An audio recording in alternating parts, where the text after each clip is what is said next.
Meu nome é Verônica Nascimento, eu tenho 26 anos e nos meus 7 anos eu sofri abuso. A minha mãe, eu tinha um irmão que teve problemas de saúde e ela tinha que levar ele no médico. E eu não podia ficar em casa sozinha. Então eu ficava em casa de familiares. E onde eu ficava era onde eu sofria os abusos. Aquilo me causou muitas consequências ruins, porque eu cresci me sentindo extremamente culpada. Eu nunca quis aquilo. E eu sofria ameaças, então eu tinha medo, porque toda vez que eu tinha que passar por lá, acontecia situações. Isso durou até os meus 10 anos. E aí eu fui crescendo sempre achando que a culpa de tudo era minha, né? Me sentindo complexada, me achava inferior às outras meninas. Então, nos meus 12 anos, eu já comecei a ter mais amizades, aí comecei a ter, com as minhas primas, com as minhas amigas, comecei a misturar bebidas alcoólicas e fui me envolvendo aos poucos com os vícios, né? Com os 15 anos, eu comecei a fumar maconha. Foi a minha primeira droga que eu comecei a fumar e foi na porta da escola com alguns amigos que eu tinha na época. Aí fui me tornando uma menina muito agressiva dentro de casa, arrogante, brigava com todo mundo na minha casa. Comecei a ter ódio da minha mãe. Eu lembrava da minha infância e achava que os abusos que eu tinha sofrido é porque ela não estava presente comigo. Então, de certa forma, aquilo ia me trazendo mais raiva dela. Comecei a me envolver com rapazes que eram do tráfico, pessoas que faziam saidinha de banco, que eu acompanhava, porque querendo ou não, ninguém ia desconfiar de mim. Então eu ia para poder ajudar. Querendo ou não, aquilo era uma adrenalina momentânea que eu sentia até um prazer, era tipo legal, eu tava meio que. Eu não ficava com a mente vazia. Porém, quando eu chegava em casa, começava o tormento. Por quê? Eu tinha muita crise de ansiedade.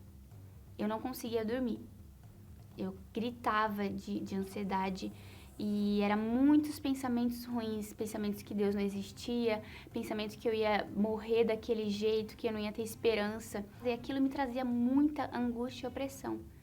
Eu não conseguia mais dormir, comecei a ter insônia, minha mãe me chegou a levar no hospital, no médico. Foi quando, numa consulta médica, eu fui diagnosticada com depressão. Foi quando eu comecei a não querer mais sair de casa. Eu comecei a não querer ter mais relacionamento com ninguém. Eu só queria tentar dormir, porque eu não conseguia. Foi quando eu comecei até a me mutilar, me machucava para poder aliviar aquela angústia que eu sentia no meu coração, porque era um aperto muito forte, né? Só quem teve ansiedade, quem tem depressão sabe, é como se não tivesse felicidade no mundo, é como se você viesse pro mundo pra nada, simplesmente para morrer. E isso era algo que me oprimia muito forte. Foi quando eu tentei o suicídio. Eram vozes na minha cabeça, né? Tinha muitos pensamentos negativos. O pensamento negativo era meu pior inimigo, porque eu vivia constantemente com a minha mente sendo atordoada de pensamentos. Então eu ouvia várias vozes dizendo que eu não ia conseguir, que eu não ia ter chance, que a minha vida nasceu para sofrer. O pensar que Deus não existia, porque vinha muito na cabeça isso, me dava mais angústia. Foi quando, depois de vários cortes que eu tava fazendo nas minhas pernas, eu pensei no suicídio. Foi quando eu cortei os pulsos pra tentar o suicídio. E era clara aquela voz, é a única saída. Foi quando eu tentei o suicídio.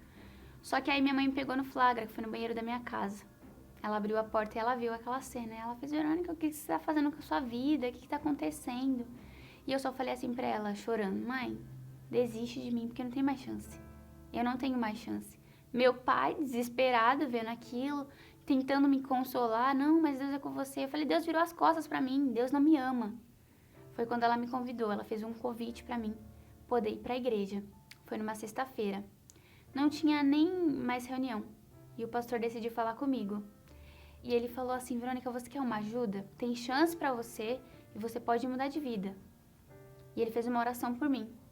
Depois daquela oração, a minha mente, parece que eu vi um estralar de dedos assim, tipo assim, ó, acorda. E aí eu comecei a ver a vida com outros olhos. Eu já cheguei na minha casa dando risada. Eu consegui dormir à noite, naquela noite. E eu fiz um desafio com Deus. Porque o pastor falou pra mim assim: Verônica, se você quer ajuda, você tem que obedecer.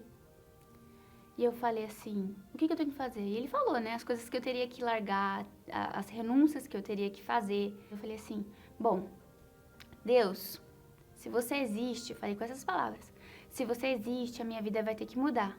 Alguma coisa vai ter que acontecer. Senão, eu termino de fazer aquilo que eu ia fazer, que era o suicídio. E eu comecei a dar os meus passos. E eu lembro que todas as vezes que os pensamentos vinham tentar me fazer desistir, eu dizia pra mim mesma: eu vou permanecer, eu vou continuar. Ia pra igreja todos os dias, porque eu queria algo a mais. Eu queria Deus. Então eu fui nessa sede, larguei tudo, renunciei os meus amigos que eu tinha na época. Eu lembro que eu tinha cachaça, tequila na minha casa, eu joguei fora. Eu tinha maconha na minha casa, eu tinha o cigarro da maconha, né, que se faz o cigarro da maconha, eu joguei fora. Ninguém precisou pedir, foi algo que foi eu. Bom, eu vou fazer a minha parte, eu vou, tô largando tudo o que é a Verônica, porque eu quero receber esse tudo que estão falando. E aí, aos poucos, dentro de mim foi mudando, né? Eu lembro que foi uma luta muito grande na minha mente, porque os pensamentos eram fortes. Mas ao mesmo tempo que os pensamentos eram fortes, eu lembro que eu sentia um consolo. E eu nem tinha recebido o Espírito Santo ainda. Depois de um mês que eu me batizei nas águas, foi quando eu recebi o Espírito Santo. Foi numa quarta-feira. E eu tava com muita sede. Todas as quartas e domingo na minha casa eu fazia jejum, oração, assim. E todo dia eu ia bem arrumada, pensando: é hoje que eu vou encontrar o meu noivo. Eu não encontrava, voltava pra casa. Mas nessa quarta eu tava muito convincente. Era como se eu fosse encontrar Jesus pessoalmente. E o pastor fez a pregação, ele fez uma oração. Eu lembro da música e eu falei: meu Deus, a sua palavra diz que a garantia da minha permanência, a garantia da salvação, que é o penhor da salvação, é o teu Espírito. Se eu não receber o Espírito Santo, eu vou voltar para ser aquela pessoa que eu estava sendo antes.